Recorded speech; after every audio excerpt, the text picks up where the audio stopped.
Kamusta po mga kabayan? Ito ang Patrol Abroad. Hindi po pababayaan ng Embahada ng Pilipinas dito sa Canada ang mga Pinoy na TFW o Temporary Foreign Workers at mga international students na mga ngailangan ng tulong. Ito po ang pangako na binitawan ng bagong ambassador ng Pilipinas dito sa Canada na si Ambassador Jose Victor Chan Gonzaga sa isang town hall meeting sa Vancouver. Detalye mula po kay Rowena Papasin. Sa unang pagkakataon ay binisita ng bagong ambassador ng Pilipinas sa Canada ang Vancouver. Dumating sa Ottawa noong July 2025 si Ambassador Jose Victor Chan Gonzaga, isang abogado at career diplomat na dati na ring na-assign bilang Consul General sa Washington, D.C. at sa World Trade Organization sa Geneva.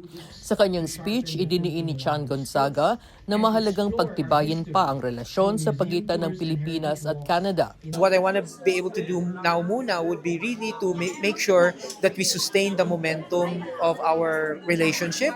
Ang momentum at saka trajectory ng Philippine-Canada relationship has been, very positive over the course of the last few years, especially under President Marcos. So, I think ang challenge ngayon talaga is to make sure that we're able to work together and build on what we have been able to accomplish over the last couple of years. Inimbitahan ni Chan Gonzaga sa isang town hall sa konsulado sa Vancouver ang mga Pinoy community leaders dito kung saan nalaman niya na kinakabahang lumapit sa embahada ang mga kababayang TFW at international students na nawalan ng status.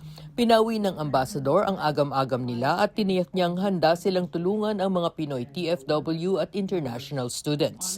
Dagdag ng ambasador, prioridad nila ang proteksyon ng mga kababayang nasa labas ng bansa. I just want them to know na I feel for them, I understand them, and I really sympathize with them because I can understand the frustration of the uncertainty, the fear always na kailangan mo na umuwi and you've established your life here and then now you have to uproot yourself again. Sabi na we're here for everyone, we're here for you. Come, the embassy and the consulate general are your safe and happy places. We might not be able to solve all of the problems of the world, but we'll be here to work with you in trying to address the problems and concerns. Kasabay nito, binuksan ni na Ambassador Chan Gonzaga at Consul General Gina Hamoralin ang bagong renovate na consular hall sa Vancouver upang mas mailapit pa nila ang kanilang serbisyo sa mga kababayan. This newly renovated hall is more than just glass and concrete. It is a symbol of our bagong Pilipinas, promise to provide a dignified, efficient, and welcoming sanctuary for every Filipino. That it goes hand in hand with yung sinasabi ko nga na what I've emphasized to posts in Canada, the issue of accessibility and the issue of dapat we break the barriers, to break the windows between us and our kababayans dito. Naging focus rin sa town hall ang credential recognition para sa mga Pilipino sa Canada. Tiniyak ni Ambassador Chan Gonzaga na determinado siyang tutukan ang isyong ito. I have been actively engaging with both the provincial leadership here in British Columbia and in other provinces, as well as with my counterparts in the federal government in Ottawa, to address the persistent issues of credentials recognition, and especially as we negotiate the Philippines-Canada Free Trade Agreement. Inilunsad rin ng consulate ang ULEAD Program 2026 para makabisita sa Pilipinas ang mga kabataang dito na sa Canada ipinanganak at matutuhan nila ang kulturang Pilipino. Pero ayon sa youth leader na si Kim Lacanaria, ang kailangan ng maraming kabataan dito ay magkaroon ng mga programang magpaparamdam sa kanila ng kanilang pagka-Pilipino. To me, as an immigrant who lived in the Philippines and moved here, mas ano po kayong parang how can they bring home to Vancouver? Kasi nandito po kami ngayon, di ba? Ang nanonotice ko po sa mga community, it's us who's making things work together.